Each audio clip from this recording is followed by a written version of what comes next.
Welcome back, video creeps. What up, you guys? What up? Welcome to my channel, Video Creep. Make sure you hit subscribe.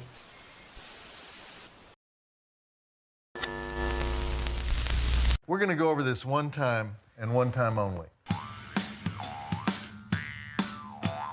Hey everybody, have you heard the news? Joe Bob is back in town. Joe Bob is back in town. Joe Bob is back in town. This one's gonna be a hard one. No pun intended. Up down the catwalk every day, and maybe someday we'll go all the way. Teenage Mutant Ninja Turtles movie. A sequel was all but inevitable, really.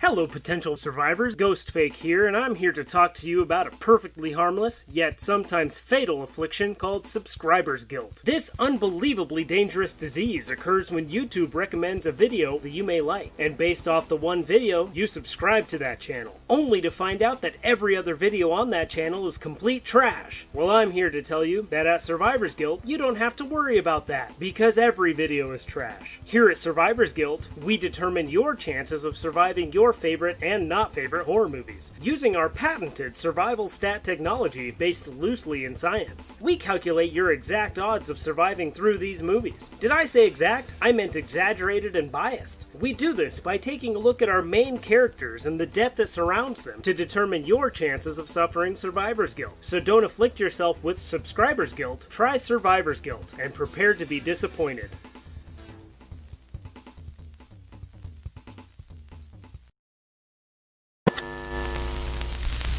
Hello, internet fans. Do you want to learn about horror movies that you never knew existed? Do you miss the video store but not the late fees? Then join us at 3B Video, where we talk about stuff like this, and this, and this. If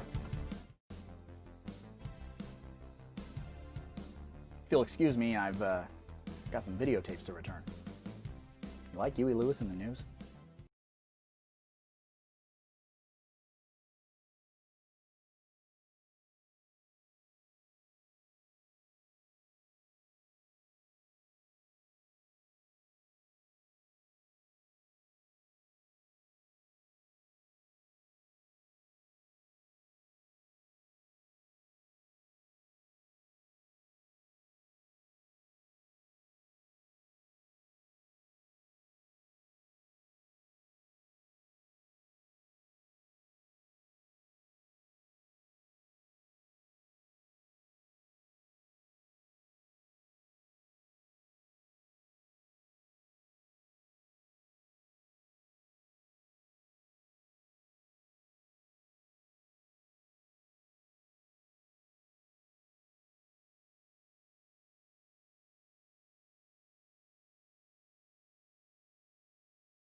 What's going on, everybody? Welcome to the Snobs podcast. It is Tuesday night, and I think we both feel all right. Welcome to my co-host, Mr. Casey Plott. Hello. You look very warm. I am, man. It's sweater season, buddy. You know me and my sweaters. I pulled them all out. I got all the winter clothes out. Super stoked. Ready for Thursday. I've got constant costume changes. I've got all kinds of plans. Well, for me, it's sweater season all the time. Well, I mean, look at that beard, obviously. I know, right? No, it's not the beard. It's the fat. Which segues perfectly into our next thing. That is odd. No. It's a quick segue. We're jumping in the gate, baby. Feet first. Let's go. We didn't even get into it. No, I want to, before we get into anything, I want to ask, how are you doing, sir? I'm doing well, man. I'm doing well. You know, dealing with that good old fashioned seasonal depression. You know, put up the Christmas tree this weekend with the kiddo. It was very exciting. So that was fun. Watched the princess switch about 5 times. Ooh. So Wait, the first one or the second? Did they just come out with a sequel? I watched them both, and actually, that was my doing. Oh, okay. All right. Yeah, River was staring at me like, "Why are we doing this, Dad?" I'm like, "Look, if you can kill trolls for me, I'm murdering this for you. This is how it's going. This is how it where we're works." at. And that's why they need more and more sequels, so that way we have, breaks. It's not the same movie over and over again. Exactly. I So can't do we- another round of Woody Woodpecker, man. Oh my God. I mean, I've watched that like 3 times now, and I'm just like, no, it went away. I'm sorry. Yeah. And I like Woody Woodpecker. I do too. And I mean, the original. Brian, of course, is over here already commenting about Christmas tree before Turkey Day. Never. Yes. Absolutely. Yes. Unfortunately, with my schedule with my daughter, it's I've got to do it when time is available. So, and You that don't way have we to have time for other fun stuff. You don't justify yourself to anybody, sir. Brian, get this straight. And I heard it perfectly for me. I've got to do when time is available. Oh, I am double playing us. Sorry. So we are, I was trying to fix something. So here's the deal. You can put up a Christmas tree before Turkey Day. I think you can't put it up before Halloween. That's too early. But November 1st is fair game. And here's why. Because on August 15th, Pumpkin Spice came out. And if Pumpkin Spice, and this is not, I'm taking this from my good buddy Brian Patrick from Skyline Indie Film Fest. He said this to me. He's like, if you can have that Pumpkin Spice shit since August, I can have Christmas in October. So I've just adopted it. In the year 2020, the year of our Lord 2020, as I should say, our Lord Satan, how you do? That's the only explanation. That is legit the only explanation I can come up with. You have to be able to be flexible and pivot. And if Christmas trees bring you joy in this time, You find joy wherever you can get it. yes, that's the why way it Halloween was like September time I started. I try. I want to start Halloween in like May. I'm in. So Let's go. Tells you where I'm at. Especially this year, I was like, we're not going out. All right, it's Halloween. That's just what it is. Exactly. I don't get 4th of July picnics or Memorial Day barbecues or things like that. Then Labor Day weekend, nothing. Yeah, then I just want Halloween right now, and I want to be surrounded by my Halloween stuff. Now, when it comes to Christmas, my personal belief is I don't decorate, and this goes back to when I was a kid. I don't decorate until after Santa comes during the Macy's Thanksgiving Day parade. Totally fair. That's just that. Yeah, that's again, that's not trying to put that on anybody or say, hey, this is the official time. Screw you. Like, that's just my feeling on it, because I don't want to get sick of Christmas either. I mean, that's fair, but I'm just so looking forward to it because it also represents the end of the year. 2020 is done. We can put it behind us. So we'll just go all out for Christmas. We're not there yet, buddy. It's around the corner, man. It's around the corner. Don't you put that evil on me, Ricky Bobby. Don't you do it. I wish I could say that were true. But we're not out of the woods. I wish we were. I don't know what's coming. I'm hoping 20. All right. So do you remember the meme? I'm going to go this way. Do you remember the meme that came out like last December? And it was like, hey, in 2020, both Friday the 13th have like full moons. And I think it was like 4th of July is on like a Friday, and Halloween's on a Friday, and Christmas is on a Friday, or whatever it was. I can't remember all the dates. I can't remember everything. And then it was like, it's going to be the best year yet. And then everybody was like, yeah, that'd be great. And then Cats came out. And it has not gotten better since. I mean, it's true. I forget that we almost went to war with Iran earlier this year. Like, there's been a lot of stuff going on. And that was early. That was like January. The wildfires was January too. Yep. Yeah. Well, pretty much all year on fire. Like, the United States was just on fire. Yeah. And it was lit, but I don't think the way the kids mean it. Yeah, it was not lit in that way. No. You're right. It was just lit. Mike Courtney joined us. Mike, what's going on, buddy? Thank you for joining in. My wife is an Instagram influencer, so we already have like 3 trees up. I don't blame her. I love 3 trees. That'd be awesome. Anybody's up. If you want to walk into different rooms of your house and have a Christmas tree in there that makes you feel good, then do it. There's no different reason Christmas trees. Why not? Different rooms, different vibes. And from our favorite watchers back tonight, and he's saying, Facebook user. Hey, Facebook user. What's up, Facebook user? We love when Facebook user shows up. He's our Florida man. We never know who it is, but we love your comments, so we want you to keep coming. Do not tell us. And he asked the question, you can get sick of Christmas. No, I can. I can get sick of a lot of things, though. Just get him fired up, man. Give him a couple minutes, let him roll. I think a lot of people don't realize and Casey does very well, actually, how quickly I am to rant. Like, yeah, that's it. I'm hoping to get you fired up. We're going to find something. We're going to push those buttons, buddy. Oh, definitely on Thursday night. Oh, come on. Oh, my God. Can you imagine 2 o'clock to 4 o'clock hours just me ranting about something that you just threw in there? I'll just be sitting back. I'll slowly be having like popcorn and things on the side. Like, yes. Good, Michael. Good. Oh, I can't even imagine where that's going to come. Yeah, so anybody who doesn't know what we're talking about, Thanksgiving, we're doing Casey and I are hosting the Friendsgiving, the SceneSnobs.com Friendsgiving virtual party. It's a 8-hour live show.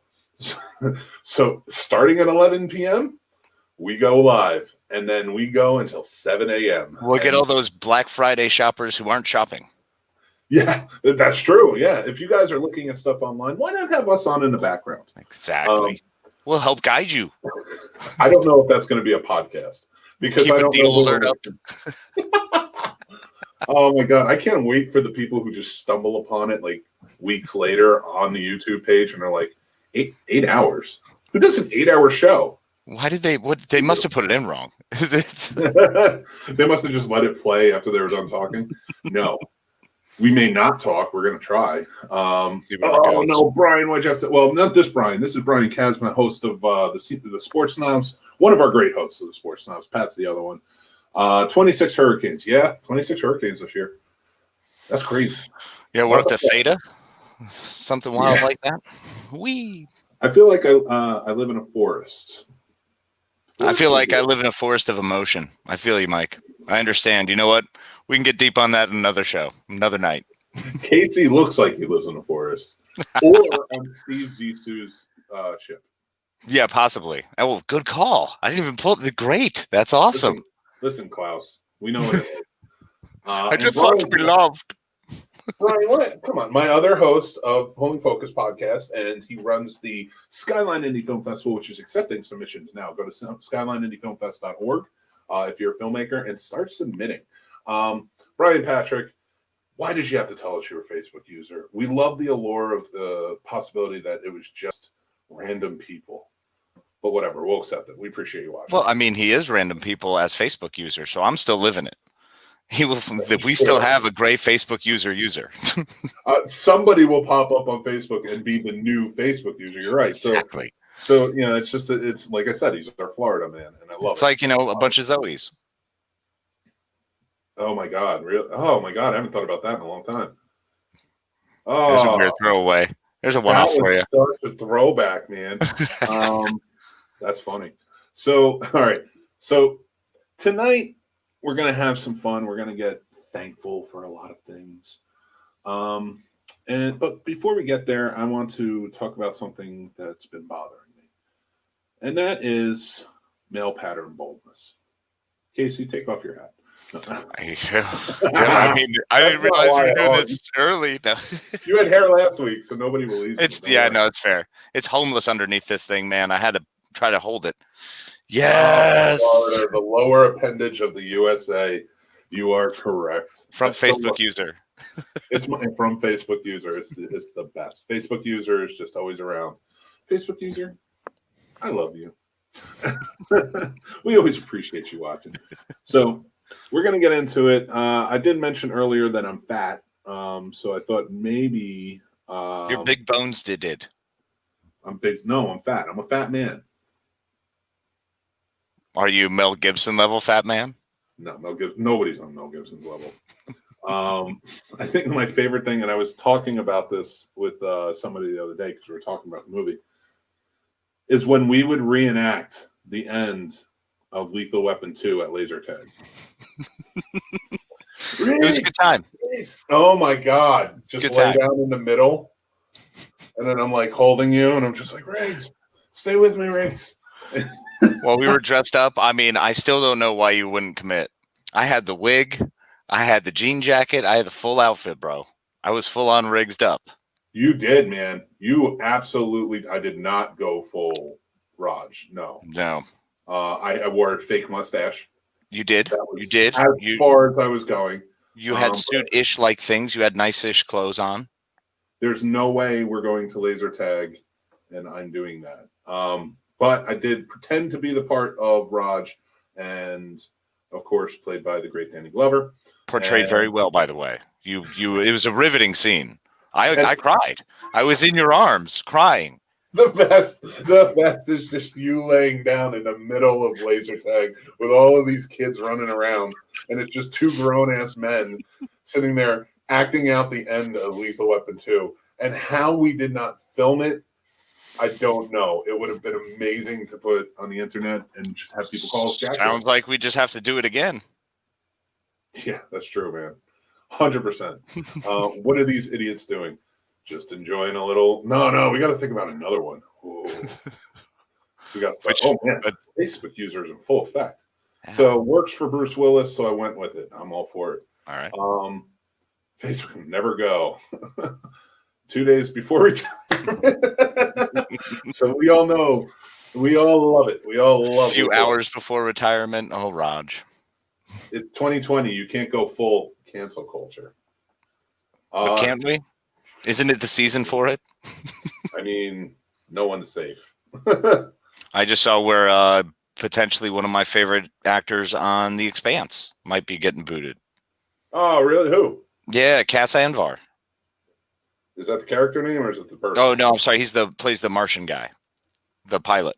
Oh, okay. Right. Yeah. Stop telling us who Facebook user is. Hi, Scott. Thanks for joining in. Though.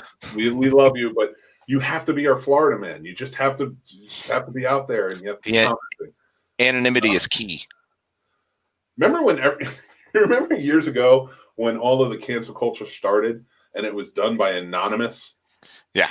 Not the group, but people who didn't want to put their name out there. So like anonymous was just trying to cancel you and troll you. Now it seems like everybody's like, no anonymity here. We're just taking over. They want you to know. Yeah, 100%. Yeah, we're taking you out. That's the way it works. Mm-hmm. Lower appendage. I don't know. Are we talking about Florida or are we talking about Bruce Willis? Both are essentially huge lower appendages. So I've seen Color of Night. I've seen Bruce Willis's lower appendage, and it is huge. I believe it. He had Demi Moore, for crying out loud. They had babies. That's 100% true. Yeah. If you get Demi Moore, you're solid. You win that. Says a lot about Ashton Kutcher too, but I think we knew. No, I'm talking Demi Moore 80s. Yeah, 80s, 90s. slamming. Don't get me wrong. She's a beautiful woman now, but G.I. Jane, she was gorgeous. Oh my God, yeah. Any group with a letterhead now is cancel culture. That's true. Mm-hmm. Not the Scene Snobs. We don't cancel you here. We just hate if you hate. And we don't have letterhead. Oh, I don't have a letterhead. I haven't made it yet then. Not yet, buddy. You're so close. Well, I appreciate everybody joining in, so thank you on this Thanksgiving week. But Casey and I have some fun stuff to talk about. And we talked about me being fat earlier. Casey brought it up. So we're going to talk about another fat man, Mr. Mel Gibson, in the new movie, Fat Man. We both watched it. It's out on VOD today. It's been in theaters for about a week now. Casey, I want to get your feelings on the movie after watching, because we haven't talked about any of it. We haven't. I'm actually really excited for this conversation. So I watched it twice. And after having seen it now, I can definitely say that it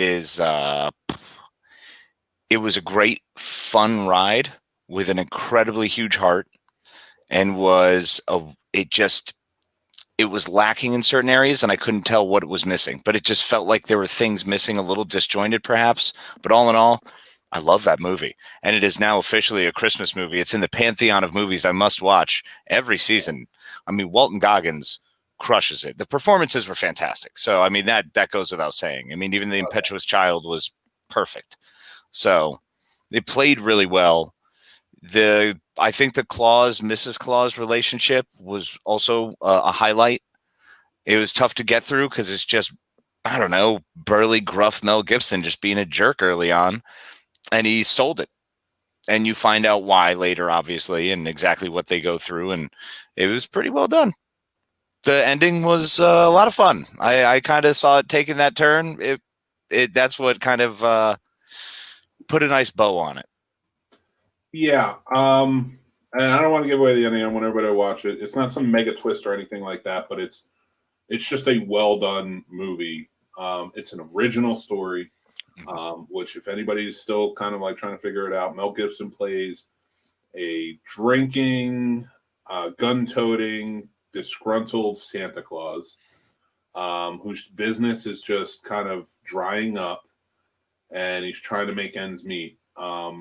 Mrs. Claus is played by Marianne Jean Baptiste, who is truly amazing in the role. She delivers an amazing monologue in the movie about marriage that I was just like, this is insane. This is great.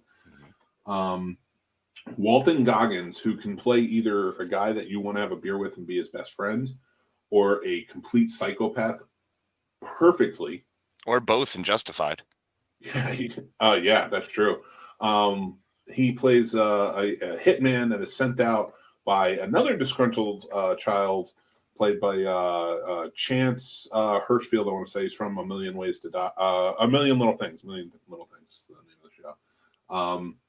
And it was funny to see him play evil here, because on that show he plays such like a sweet character, but it's very different how he plays the evil child here, and I love it. So for me, I went in, I watched it, and I've watched it twice now, like you. I've loved it. Yeah.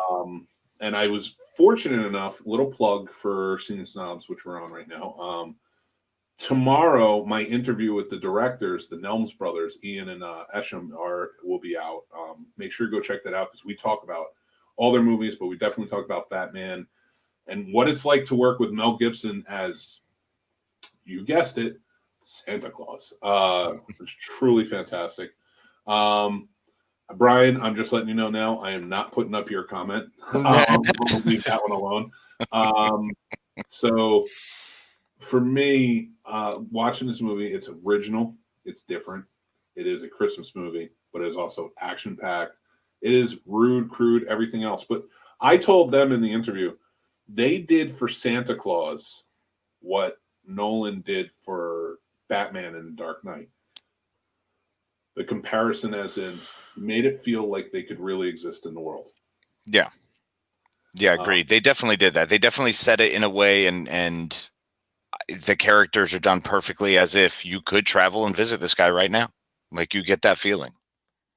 Oh yeah, and just kind of like I love that there's a magic element to it, but they don't. It's not, everything is taken seriously. Everything is played well. You know, there's comedic moments, but for the most part, it's, you know, it's played straight. You know, they don't make anything silly. So like when the military guys couldn't lift up all the crates that were there, and Santa walked over, he's like, guys, watch out, I'll take care of it. And he lifted it up. I'm like, yeah, that makes sense. He's Santa Claus, you know? He's Santa Claus. He's a magic being. I mean, yeah. That's what do you expect? You know, having a bullet hole in him and then healing up from it and having kind of a healing factor. I'm like, that makes sense. He's Santa Claus. You know, so stuff like that. The elves did not seem silly. The elves were not silly at all. In fact, I loved the elves. I thought they were probably the smartest portrayal of elves I've possibly ever seen. Like, it was pretty fascinating the way they had them as numbered, first of all, which was great. Yeah. And the new foreman is 7, and they're like, "What happened to 1, 2, and 3?" Well, been here a while. It's like, oh, Yeah. so they can die.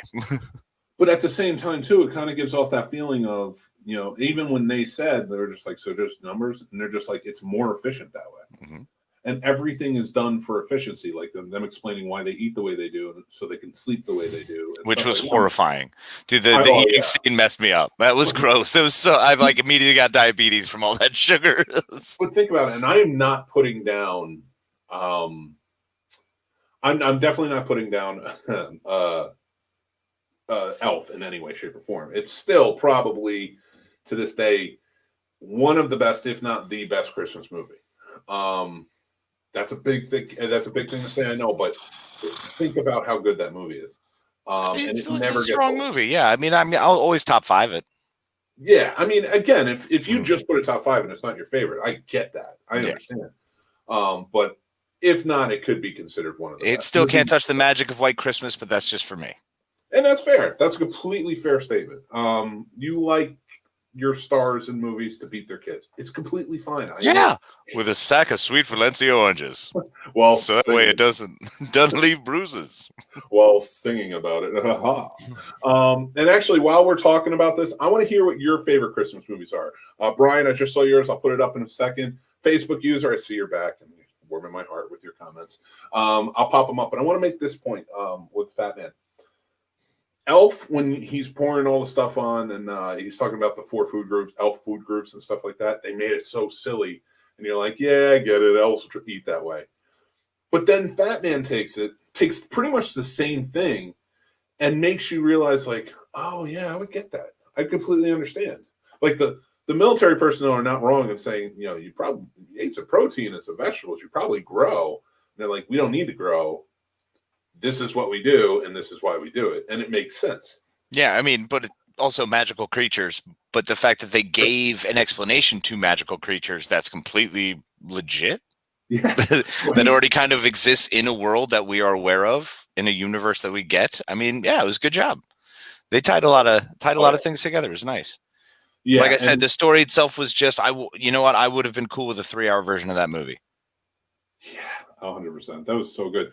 And anybody who's watching, go check out the Nelms Brothers' other movies, because they did a movie called Small Town Crime right before this, starring John Hawkes, T.V. Spencer, Anthony Anderson, Robert Forrester was in it.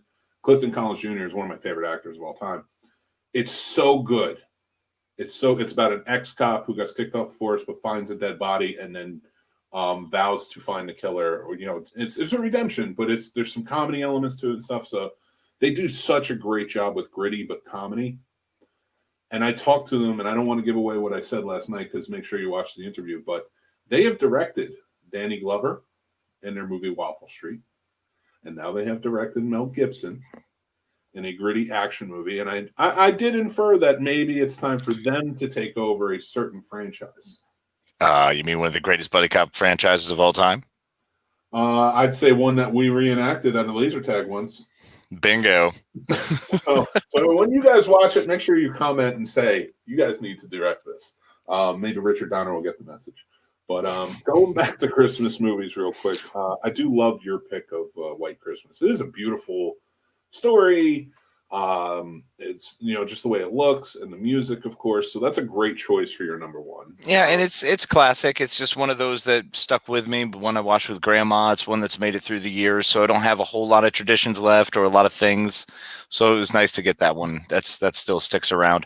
Funny you mentioned Richard Donner, as Facebook user here brings up reindeer games. That's pretty strong. Richard Donner direct reindeer games? I'm pretty sure. I feel like, or Michael Bay. No, not enough stuff blew up in that. No, I don't remember who did. I feel like it's Richard Donner. Billy Bob from Bad Santa and Ben Affleck from Reindeer Games with Drunk Rant Mel as Santa. Listen, I'm just going to state this now. You cannot compare Mel Gibson's Santa from Fat Man to any other Santa. It is not an amalgamation. He created his own Santa, and it works. So definitely go check it out. But that is a very close way of going about it. Mm-hmm. Was not Richard Donner. In fact, it was John Frankenheimer. John Frankenheimer and Jingleheimer Schmidt. Your name is my name too. I'm not getting sued. Brian Kaz says Home Alone. Home Alone is a great choice. Yeah.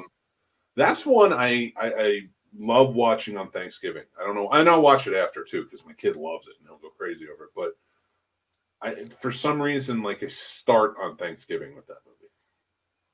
It fits. I don't know why. It's just one that always fit for me. No, I get it. I mean, because they don't have a real Christmas. They wind up traveling all over it. No, I guess they show up on Christmas Day? Is that Christmas morning that they arrive? It's got to be. It's movie magic. It's not Christmas morning, but it's like a few days before Christmas. Oh, okay. So yeah, I mean, it kind of works, I guess. So we were talking about Mel Gibson portraying one of our child heroes, if I can say it in that way, shape, or form, and it works for you guys. Yeah. So I would say Santa's our childhood hero, one of them. So I think he was able to deliver joy and gifts to children all over the world in one night with reindeer. Yeah, that's heroic as all get out. If that isn't a hero, I don't know what is. And there's only one other person I would say that could do that. The trains with the cutouts. Yeah, that is a great part. There's only one other person that I can say during our childhood that could have done that. And that's Hulk Hogan, the real American hero, not G.I. Joe. It was Hulk Hogan. And Hulkamania. Hulkamania. You know. Oh, yeah, brother. Were you a Hulkamaniac? Yes. Oh, absolutely. I constantly was cutting my shirts so I could rip them off in half and then have my mom scream at me because I was trying to intimidate or imitate this, awesome human being, this hunk of flesh, this wonder that we saw before us who could lift Andre the Giant. I know, right? Come on. That's awesome. So for me, okay, so you're getting into it, and that's a great point. Like Hulk Hogan, I don't think anybody younger than us probably doesn't really know or remember just how much of a phenomenon Hulkamania was. It was the 80s. It was huge. You saw Hulk Hogan everywhere. Eat your vitamins, say your prayers. He was the guy. He was the guy. That's why I don't think for like when people start watching wrestling now, and like even when I'm talking to my 8-year-old, or I'm talking to other younger people who like wrestling, and I'm like, you don't understand how insanely epic the turn was when he was the third member of NWO. He was the other outsider. And anybody who was around that time and understood Hulkamania gets it. Yeah. Now, I was a freshman in high school. That was huge when he did the turn, man. That was huge. Oh, when he came out and he slammed Savage. Mm-hmm. Oh, it was crazy. I mean, not really as big as when I saw him on Tropic Thunder and fell in love with that show on Saturdays. If you remember. No, not Tropic Thunder. Not Tropic Thunder. What was it? Oh, like some Bay, Thunder Bay? I think so. I think it might have been Thunder Bay. I'm looking it up now. Okay. Thunder, because the thing was called Thunder. The boat was called Thunder. Yeah. Thunder in Paradise. Thunder in Paradise. That was it. Loved that show. Big fan. Yeah. Do you remember on Baywatch when Hogan showed up, and then my favorite. It's my favorite thing in the world. Hogan's there. Savage is there. This is when they're in WCW. So it's in the 90s. They're hanging out at Baywatch. They're working out on Muscle Beach, not the Muscle Beach, but a Muscle Beach. And Flair shows up in a limo. And he's with Vader, and I forget who the other person he's with. They all show up. Was it Arn Anderson? Probably Arn. I mean, that was his right-hand man. Master Shake says, I'm a real American. Yes, you are. And I'm not getting sued, so. Fighting for the rights of every man. Yes. 26-inch pythons. I think it was 24, but you're close. So for me, they did that on Baywatch, and basically Ric Flair retired from wrestling, right? Mm-hmm. Hogan was the champion at the time for WCW. Flair shows up and goes, I'm buying the beach. Because it's Flair. He's like, I'm buying the beach, and I'm going to turn it into like a, condominiums or whatever. And so the Baywatch crew is like, what? And so Hogan goes, I'll tell you what. He's like, I'll tell you what, brother. I'll wrestle you for it.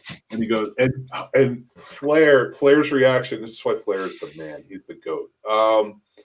Flair's reaction in the show is like, why would I wrestle you? I have no reason to, and blah, blah, blah. And he's like, if you win, you can put up the if you lose, no condominiums, you got to get out of here, you got to leave. If I win, brother, or if I win, no condominiums, blah, blah, blah. I'm saying it's so wrong. And that's why I'm waiting. Keep going, man. And he goes, if you win, not only can you put up whatever you want, but you get what you've wanted forever. The WCW championship. And Flair goes crazy. He's like, he's going crazy. Woo! Woo! He is. He's like, what are you talking about? Yeah. And I'm just like, it's so funny. The whole show. And then they have like a tag team, and it's like it's Savage and Hogan versus Flair and Vader. Epic days, man. Epic days. Everything with Hogan was just huge. And that was towards the end. Because once he made that turn, that Hulkamania was kind of slowing down. What are you talking about? That peak physical specimen. That's fair. Well, okay. So this is what I wanted to get into. That's why it's labeled Hulk versus Thor. Not many people know, but the picture came out, and I'm going to show it to you now. But as we're talking, Chris Hemsworth put out a picture. He is going to be playing Hulk Hogan in a biopic of Hulk Hogan. It's the best way to put it. What a twist. So this is him here. Oh, my lantern, look at that man. Whew. And he's jacked. He was ready. Yeah. He's ready for them pythons. He's trying to get ready. My only thing is, if you look at it, let me make it a little bit bigger because I want to. We're gonna tear apart, not tear apart because I love Chris Hemsworth. Yeah, let's not body shame, bro. Well, I'm not gonna body shame. Who am I gonna body shame? I'm fatter than Fat Man. Mel Gibson playing Santa Claus. So who am I to body shame anybody? So if we look at his body, Chris Hemsworth is jacked. He is insane. He always has been. He was a great Thor. But look at him. He's so jacked. That is not a Hulk Hogan body. Would you agree? Okay, so I had to, knowing that this was a topic, I legitimately did some weird stuff and did a lot of research on and stared at a lot of pictures of Hulk Hogan's body and Chris Hemsworth's body. And nah, he doesn't. It's the chest that's throwing me off. Like the arms, sure, because the arms are going to come down. You know what I'm saying? Like he's probably getting a little more jacked now. When does he start filming? Like in another month? Is it that far ahead? I'm not really sure how far out it is, but a while ago for this. That's fair. I don't know. We'll see. We'll see what happens. Movie magic, man. Movie magic. I can't judge what he's going to look like. I didn't think Mickey Rourke was going to come out in the way he did in The Wrestler, but he was freaking body perfect. Don't get me wrong. The way Chris Hemsworth looks now, play Hulk Hogan. I like Chris Hemsworth enough. We talking about the four Chris's last week, and this is my number one. Chris Hemsworth is he's the guy. He's amazing in my opinion. But this is, I don't care what he looks like. This is not a Hulk Hogan body. Hulk Hogan was a barrel chest. He wasn't ripped, but he was huge. He was the barrel chested. He had this giant chest, man. And looking at that huge chest and that giant back, his back was just ridiculous. Like he came from the old school weightlifting where it wasn't like being ripped. It was just being big. Mm-hmm. And now don't get me wrong. It's not like Hulk Hogan looked like a fat ass or anything like that. Not in any way, shape, or form. He just was a big dude, you know. And this is ripped. This looks more like a Brock Lesnar body in my opinion. And you also have the difference of you have years of one type of what were you putting in your body. You know, so there's a difference of how your body's going to react between what we want to see Hulk Hogan look like because we've watched him for 40 years on television now. Yeah. It's been a while, so it's almost unfair to try to sit here and really compare and think about what we're going to see when we've seen Hulk Hogan go through so many different changes with his own body and steroids and getting off them and changing diets and changing weightlifting styles. There's all kinds of different things that factor in over the years. I mean, I'm even going with Hulk Hogan looked better in WCW. Oh, agreed. Yeah. In WWE because he leaned out. Mm-hmm. And that's when you started seeing more definition. And I understood that because he started wrestling with a younger generation that was showing more definition. Mm-hmm. So I think that's why he was like, all right, I'm going to do the same. So, but for me, like I look at Chris Hemsworth, like again, I cannot wait for this movie. I can't wait to see Chris Hemsworth play Hulk Hogan. I think it's going to be amazing. He looks awesome. Mm-hmm. He looks huge. And he's just that good of an actor that, he could be as lean as he was in Ghostbusters, that god-awful remake. And why would you bring it up? Yeah, I know. True. All right, don't throw me off. So he could do all that, and he could still play Hulk Hogan, in my opinion, because he was just, that's what I want. I want Thor playing Hulk Hogan. No, I mean, it's what's right. It's the way the universe was meant to work. Oh, 100%. And I'm super excited. And it's a Netflix movie, so it's going to be fun to watch. Yeah. It'll be good. Is Bubba the Love Sponge in it? If he is, I wonder who's playing him. It's going to be a weird twist. I kind of hope for biopic's sake they don't go down the whole rabbit hole of everything that happened after. Just stick to the wrestling career. Yeah, we'll see. I mean, it'll be interesting to see who they try to put in there and sprinkle in, because they have to put some Macho Man. They have to put some call back to the NWA or what was going on during that time. Well, let me ask you this. Okay. Before we move on, I want to get your opinion on this. Let's pick out some of the wrestlers that who are, unfortunately passed away at this point, who have to be in the movie. Undertaker. Well, Taker, yeah, because he lost the belt to Taker. Exactly. That was a big deal. But Taker could play Taker, and I'd be okay with it. Oh, yeah. Yeah, that's perfect. Andre the Giant. Who's playing Andre, in your opinion? How are we reimagining Andre here? Because are we going to reimagine Andre in a way where it's... I mean, theoretically, if you want Andre when he slammed him, hire me, because that's sort of what you're going to get. Well, he was bigger at the end of his career. I mean, that was it. He was done, man. He had barely walked down the freaking steps in Madison Square Garden. Oh, yeah. He had to hold on to the rope the entire time. It was sad to see, but he was still such a force to be reckoned with. Yeah. So I want to know who you think should play Andre. Oh, okay. Brian says Big Show is Andre. Big Show. That would All be right. a cool send-up, too, because remember, he played the son of Andre in WCW when he started. He played Yeah, that's right. Oh, who's going to play the Sheik? And it's going to piss off the Sheik. And you have to have the Sheik, because Sheik is who he beat for the championship. His first ever time as the champion in WWE, Hogan beat the Sheik. Who plays the Sheik, though? I know, that'd be a strange one. Do you have Sergeant Slaughter? It depends on how involved you get. How involved do you get in the matches? Like, I know they're going to go outside into his life and stuff like that, but if you're going to show glimpses into his matches, what are Hogan's? All right, and let's just stick to WWE for right now. What are Hogan's biggest matches? Here's mine, in my opinion. Sheik for his first ever title win, which he held for 4 years. Andre at the second fight. Mm-hmm. Because Andre won it, and then Andre What was that, WrestleMania 3 or 2? 3. I think 3. I have to double check, but I believe it was 3 because he did 2 years in a row with him. Right. You gotta have the Mr. T, Jimmy Snuka versus the Mr. Wonderful Paul Orndorff. And Roddy Piper and Cowboy Bob Orton. So you got to have that match because that's the first WrestleMania match. Yeah.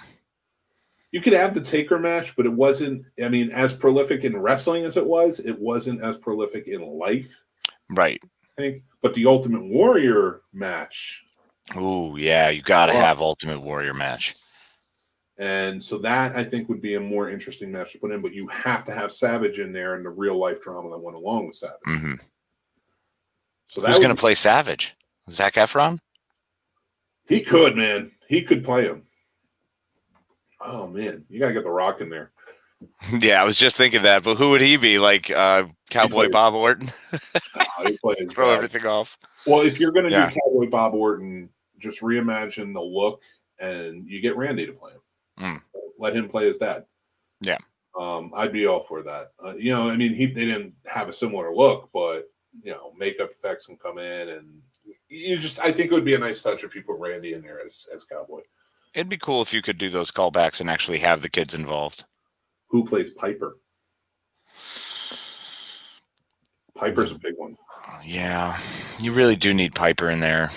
Because Piper's Pit was where they had the head-to-head where Andre turned heel and ripped off the cross of Hulk Hogan. And if you're going to put anything in there for him to lose the belt, to show that he's going to lose the belt and show Andre's turn, you're going to have to reenact Piper's Pit.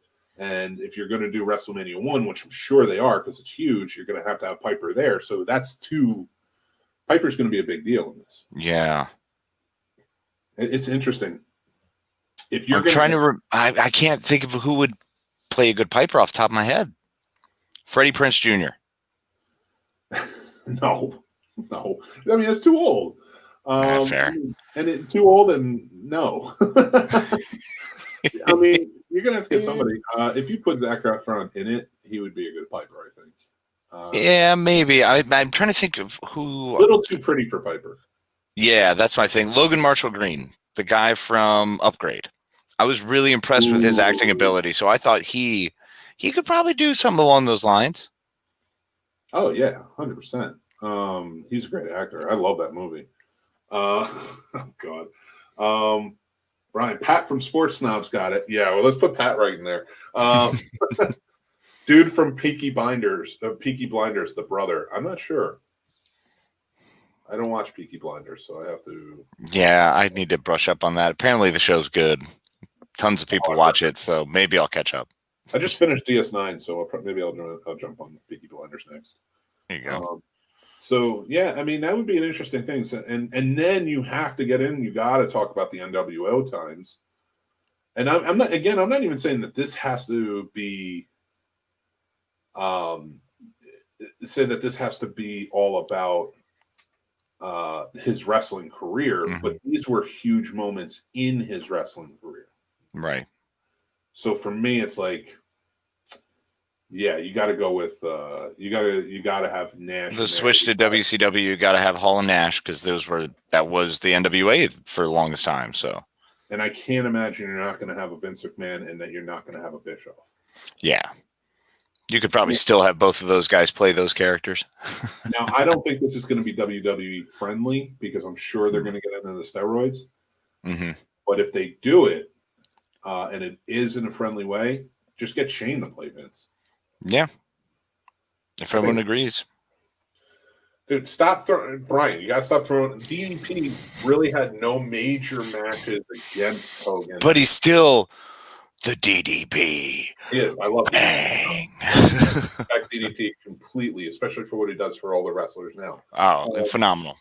The only major match DDP had against Hogan was the tag team, and that wasn't even the big thing about Hogan being in it. It was Hogan and Rodman versus Karl Malone and DDP. Right. It out of all of the matches in Hogan's arsenal to show in a movie, that's not one that I'd really go with. Because if you're going to go WCW, you got to have the turn. You got to have. There's two matches you definitely have to have because one is a big downfall. Is the Finger of Doom where he poked Kevin Nash and Kevin Nash fell down and then he won the belt. Oh yeah. Which was terrible. And then when Jeff Jarrett was that the SummerSlam one? No, that was Back to the Beach. Oh, okay, Back to the Beach. That's what it was. Thank you. Yeah, and then you have to have the Jeff Jarrett lays down for him, and he got pissed because he laid down because he was pissed about Hogan just rewriting whatever he wanted and making himself a winner every time. So, and that was the Vince Russo came out and cursed out Hogan. Yep. So we know our wrestling. I think we've established that, but I'm wondering, do we know our sitcoms for Thanksgiving specials? Oh, buddy, I know let me tell do. you. I know you do. Full effect over here. After that, yeah. So sitcom Thanksgiving specials. Great. Glad you brought that up, Mike. Yeah. It's something I've been researching here recently pretty heavily. What do you got? Well, I mean, Friends is a classic. I'm just going to jump right into it because I feel like we've already burned a lot of time on wrestling. So I'm going to jump into this one. That was great talk. It was great talk. Fantastic talk. I rewatched Friends anyway. So the Thanksgiving stuff came up. I wanted to watch sitcoms because I needed to break myself of the funk, more or less. So I threw on Ted Lasso, finished that, just ate right through it. Fantastic show. Executive produced by Bill Lawrence, who did Scrubs. And I've been listening to the Zach Braff and Donald Faison rewatch show that they do a podcast where they rewatch their episodes and then talk about them. So it's been really cool going back through that. So all of this circles back to me going, I'm kind of getting caught in this sitcom loop. So let me just catch up on the Thanksgiving specials. I'm curious if there are any. But there are not that many. As many as I remember, because I seem to have watched all the ones that I loved. And those are the only ones that I really noticed. Friends, if had anything, two. Friends, they only had two because Friends seems like Thanksgiving was their holiday, and they had the one with the football where they play football like outside, and you find out Monica's a beast. And then the second one is the one with all the Thanksgivings, where they just have a series of different Thanksgivings where Chandler gets his toe cut off and the wicker shoe and all of that. You missed one, my friend, a big one. Which one? The Brad Pitt episode. Wow. Well, don't feel like a fool. Yeah, because so they had their rank. I'm looking up the ranking of other Thanksgiving episodes, and it's a top 10. So I mean, that's it. So there's only 10 seasons. Episode season 9, they had the one with Rachel's sister. That's when Christina Applegate shows up. That was is it Reese Witherspoon? No, she played the other sister. That's right. Okay. This was Christina Applegate shows up. And you had the one with the list, which Monica commissioned to create a series of Thanksgiving desserts for Macolate. I don't know what that means.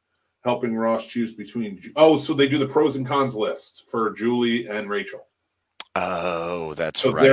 They're in the other room while Monica's making Thanksgiving dinner. Right, that's right. I forgot about that one. The one with the late Thanksgiving, Monica and Chandler's Thanksgiving due to forgettable subplots. Joey's head getting stuck in the doorway, which is great. That's a great one. The one where Underdog got away. I do remember that. That was in season 1. That was when they're having Thanksgiving, and Underdog, the balloon, gets away. Oh yeah. Remember, they wanted what was it? Chandler wanted to watch the parade, but football was on, and they were like, "If you just want to turn it, turn it." The one where Monica doesn't like dogs. Mm-hmm.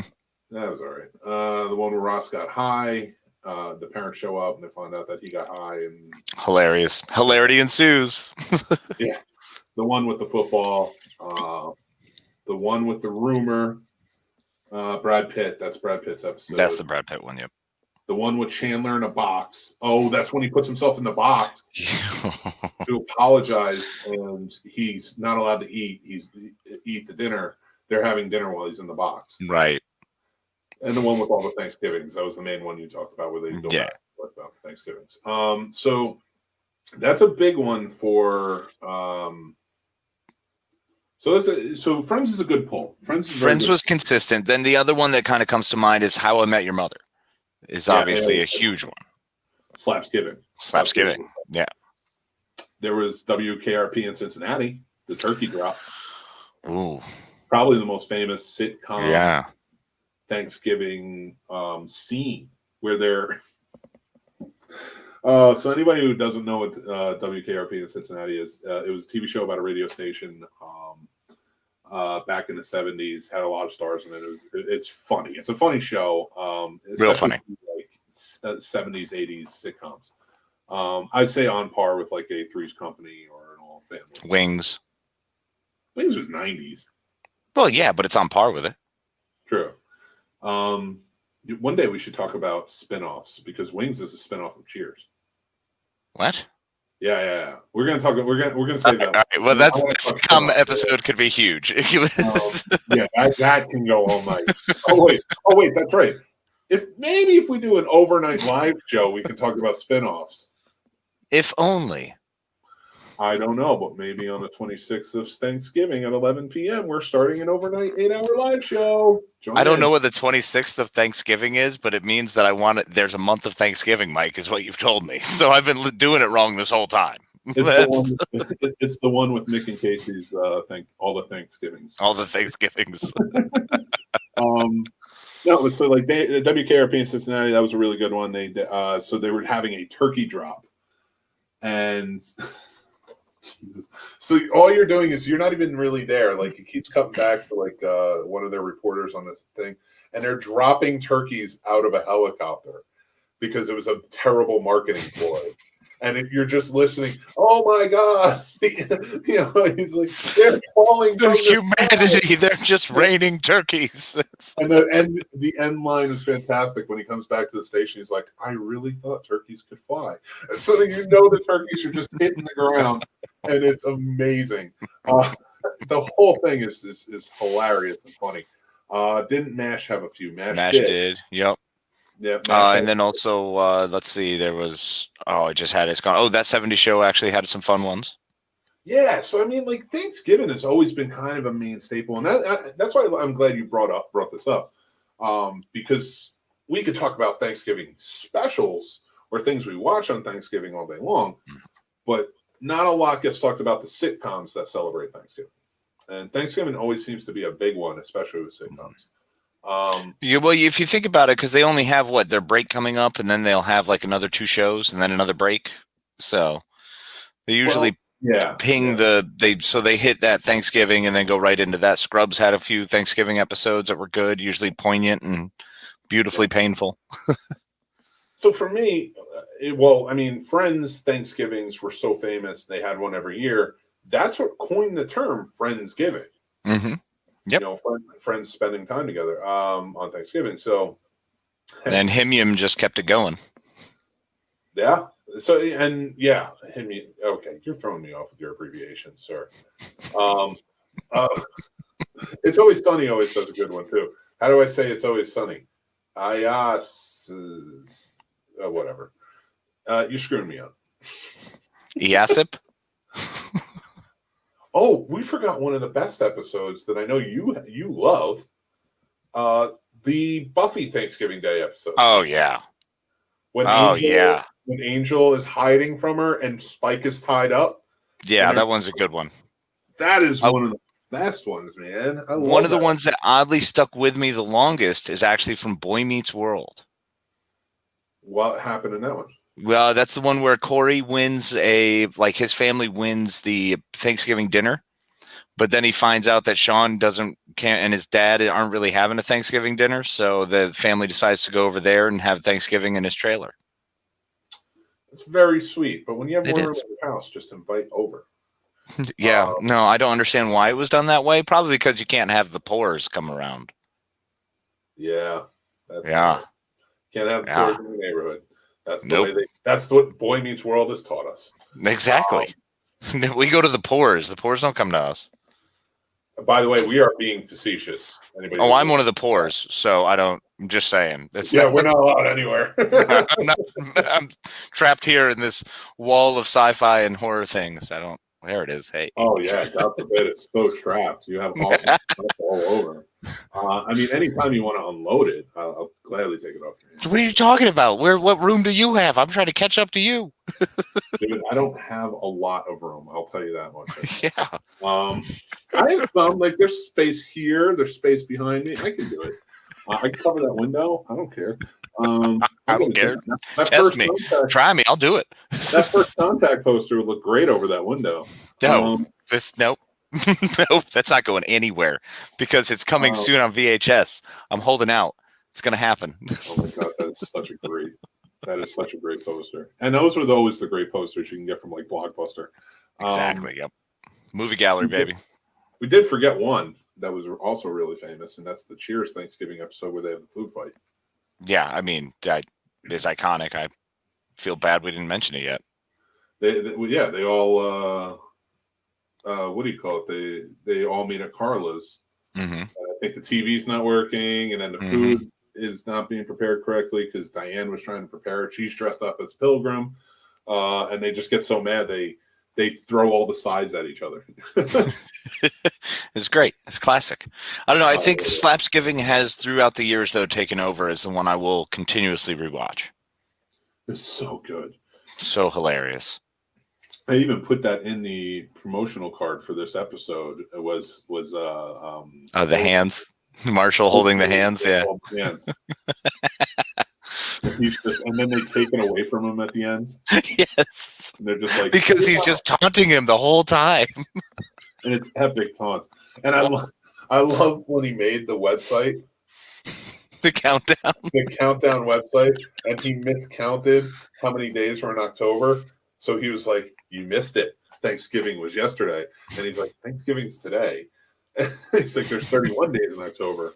That was always a fun one too. Is like that always played out that he never realized there was 31 days. Oh, okay, here we go. You know the best sitcom to watch on Thanksgiving is the sitcom where people talk about things, the audience laughs, storylines happen in advance, and the plot thickens and picks up. Everyone gathers around the table at the end to eat food. Listen, you're not wrong.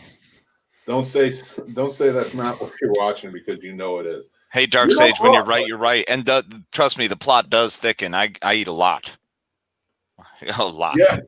No, but it's true. I mean, if you really come down to it, we're talking about some of our favorites, but that is how it works. Mm-hmm. You do just see them eating in the end. And I appreciate that, Dark Sage. You may not think I do, but I do. Trust me. So going with the Thanksgiving sitcoms, what do you think ranks better? What do they do better? Christmas or Thanksgiving? Because I always feel like the Christmas episodes kind of always fell flat because they put it all into Thanksgiving. Yeah, a lot of them are big on Thanksgiving. And when they dumped it into Thanksgiving was huge. The Christmas episodes are all hit or miss because it depends on exactly what do you want to focus on for Christmas. You know, like Scrubs is going to handle one thing versus maybe loss or, lack of togetherness on the holidays or distance, yada, blah, blah.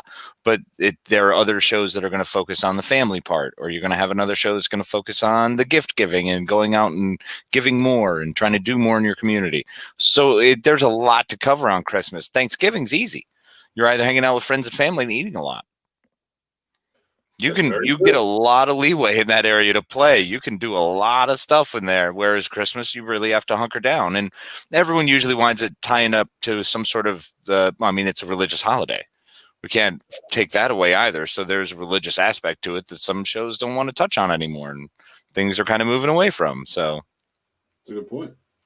I would say that Christmas, for as much fun as it is, you have so many specials, and that's the time when people take off too. But Thanksgiving is the one you really want to hit the holiday spirit with. So yep, agreed. That's why writers are always like, "Hey, all right, Thanksgiving or bust." Except in the case of Charlie Brown, they're the only one who dropped the ball on Thanksgiving. A lot of people like that one. I'm not. No. Look, people like it, but I'm saying, but between them, they did a better job, way better job on Christmas. Oh, yeah, but that was the first one. Not fair. And I think Halloween was the second one. And then which is went on from second there. best. And then, yeah. So for me, it all depends what you want to go with. Mm-hmm.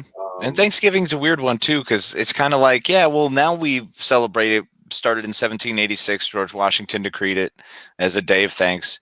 It's awesome. But we were supposed to be friends with the Indians back then, or the native people. And, few years later, it turned into massacre and wiping them out. So Thanksgiving's a weird one. Kind of odd.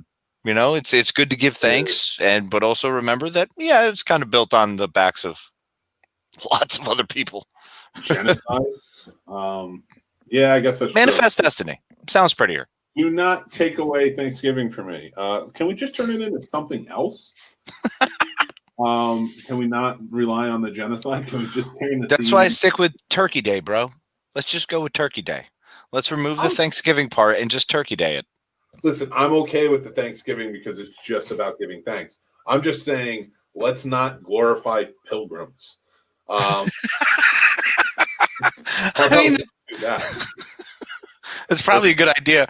Now I really want to know who's glorifying pilgrims, because I feel like there's a certain subsect of people out there who don't quite understand maybe how puritanical they were. in the most literal sense. Right. Horrifyingly. So yeah, that's let's just call it, let's say Thanksgiving started in 1901. That's still a rough year, bro. Let's go a little further up. 2019. And so here we go. You know what? Maybe if it started in Roman times, we're clear. So obviously Thanksgiving started in 39 BC. So we're just, giving thanks. Yeah. All right. Let's just give thanks for what we got. And if it's nothing, well, it's 2020, so there really is nothing. I've got the sweet poster. I don't know what you're talking about. Yeah, that's legit. That is a cool poster. I can't really argue with that one. And this one, which is really cool. I'm thankful for that. Joe Bob. And I'm also thankful for the guy I went there with. I can't make it. That's you. That's strongest ship in the fleet, brother. Oh, shut up. Shut up. This guy. There he is. There he is. We'll get this down eventually. I'm so sorry, people, for dealing with this. Eventually, we'll Brady Bunch it. Oh, yeah. The funny part is the podcast version is going to be so confusing. What are they doing? Are they just pointing at each other? They're trying to figure it out. So, with that, I kind of want to gloat over the fact that, not gloat, we haven't even achieved it yet. That's a terrible word. I don't know why I used it. I still want to gush kind of over what we're doing for Thanksgiving. Yes. Which is the SceneSnobs.com Friendsgiving virtual party. We are doing an 8-hour live show. Casey and I are hosting. We're going to have guests on. We're going to have some fun stuff going on. So make sure you're joining in. It is for anybody who just wants to hang out. You can come in and out as you want. You can join in the show. You can join in the comments. You can join on, or whatever you want to do. You just let us know. And we'll have fun topics, conversations that go on. I think Rob from Rob Paints the Movies is going to paint a picture. Brian Kaz from the Sports Snobs is going to come on. We'll probably talk some sports. So we're going to have a lot of time for topics. We're going to have my co-host from the Mutant pregame show come on, and we're going to talk horror movies. I know Casey and I are just super excited. We're going to have a wide array to talk about that night. Oh, I'm stoked. I mean, there's going to be a ton of stuff to chat about. So it's just going to be changing gears, which is ideal in an 8-hour marathon situation. and I definitely don't mind guests, because it's going to be like, you go ahead and talk. And then I jump off and I go to the bathroom, or Casey. Just go run to get some water or something. And we're back. Thank you. So if we have singers, we have musicians, we have anybody just want to jump on and do something and promote yourself, please feel free. Or if you just want to hang out, or if you have topic ideas, throw them our way. We are happy to talk about whatever you want to talk about. It's an 8-hour show. We'll have time. Although I'm going to try and get Gerard on, because Gerard has put out 2 movie conspiracy theory videos recently, and we just need to talk about them. Okay, awesome. I'm in. Have a fun time talking about those. So if I can get him on at some point, beautiful. We're going to talk about those conspiracies. It's going to be a good time. So I think with that, we've had a pretty great show, my friend. Oh, well, I mean, it's all on that end right there. It's all you, buddy. You're the reason for that. Is it there? Wait, that's that guy. There it is. Hey. Why am I still pointing the wrong way? You did it twice. Yeah. That's so bad. That is so bad that I did it that way. Like I did. I was like, oh no, now I'm pointing the right way. Now I'm pointing the right way by accident. Like, hey, look, it's all him, and I'm an idiot. Brian Sweet. Rice, I can do a few on the 3 games on Turkey Day. Go for it, my friend. Show us some picks. Let's do this. We can talk about the nightmare NFC East. Oh, God. 3 wins will do you. 3 wins will do you. Oh, Jesus Christ. We're going to talk about sports, so we'll get into it. Exactly. There's so many things, so many stuffs. I don't want to blow it before we get to it. We have 8 hours to cover, and we'll talk spinoffs because I'm gonna have a lot to say about that. Oh yeah, and we'll probably bring back sitcoms and any other things. If we haven't discussed it, remember it's 8 hours show. So please, if you want to even email us or send us any topics, hit us up any which way or form. Yep, and you can watch it on our YouTube channel. You can watch it on any of our social media, Scene Snobs social media. So it'll be on. Let's just have some fun with it. And then I think at this point, it's just going to be people trying to figure out if we're still up. Yeah. Oh, yeah. And it's going to be that Saved by the Bell episode where they do the all night telethon. Yes. It wasn't actually even an all night. It was like 6 hours. And yeah, but still, that's a lot for kids. Stupid Zach Morris is still like, please help us. It's just like, come on, dude. All right. I was really waiting for him to be like, I'm coming for you. I'm coming for you, Murdoch. We're gonna reenact our favorite movie scene. It's gonna be so much. Dude, can we please do that? Yes. I have the Christmas sweater. Dude, just get a comfortable chair for that night. I'm telling you. Oh yeah. Well, I'm actually going to move everything, and my entire setup is going to be in my lazy boy. So I'm just going to be in. You can't do that. You fall asleep too easy. That's fair. No, I would be a nightmare in there. 20 minutes in, hey man, I'm so stoked. And then I'm literally talking to myself for another 7 hours and 40 minutes. Yeah, no, I'm nixing that. No comfortable chairs. All right, comfortable chairs out. We gotta sit. We can get up, walk around, but we gotta be on pace. How are you staying awake? Well, there's a shard of glass by my right foot, and I just keep stepping on it. It keeps me up. Oh my God, can you imagine? I'm all for it. Let's do that. Gelato and coffee. America runs on Dunkin', and so do I. Oh. Dude, that's perfect. Yes, I'll get 2 giant, big old box of Joes, and part of the challenge will be see what happens to my body after I drink those during an 8-hour period. Don't die. There's enough clones of you out in the world that you can just grab some and have them tap in at any moment. That is true. I'll have one of those guys come in. I've got 4 of them in the area, so. Yeah. Oh, 100%. I'm not even going to say it. I'm not a precious snowflake. I get it. You're the original. There you go. If you're Wayun, you're Wayun number 1. Sweet. So there you go. All right, everybody. We're just rambling at this point, and we have more than 8 hours to do that on Thursday. So make sure you join in. 11 p.m. it starts, and it goes till 7 a.m. for our friends, Scene Snobs Friendsgiving virtual party. And it's just going to be a great time. Make sure. So tomorrow night we have.